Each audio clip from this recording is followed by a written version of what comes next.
കണ്ണിന്റെ മുമ്പിൽ ഒരു തെറ്റ് നടക്കുന്നത് കണ്ട കൈകൊണ്ട് തടയാൻ പറ്റുമെങ്കിൽ കൈകൊണ്ട് തടയുക. എല്ലാരെയും കൈകൊണ്ട് തടയാൻ പറ്റൂല, അപ്പൊ നാവ് കൊണ്ട് പറയാം.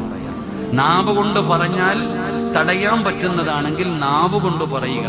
കൈകൊണ്ടും പറ്റൂല, നാവ് കൊണ്ടും പറയുകയും പറ്റൂല. അപ്പൊ പിന്നെ എന്ത് ചെയ്തേക്കണം? വെറുത്തേക്കണം അതിനെ.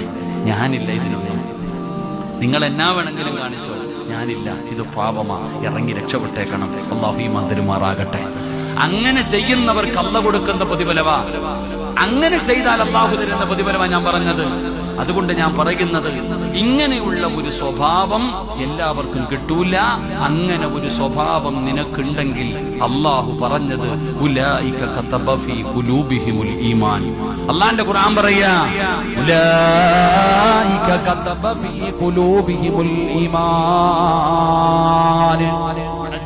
അബൂ ഉബൈദ റളിയല്ലാഹു തആല അൻഹു നബി തങ്ങളുടെ ചീത്ത പറയുന്നത് കേട്ടപ്പോൾ അബൂ ഉബൈദയ്ക്ക് സഹിക്കാൻ പറ്റിയില്ല.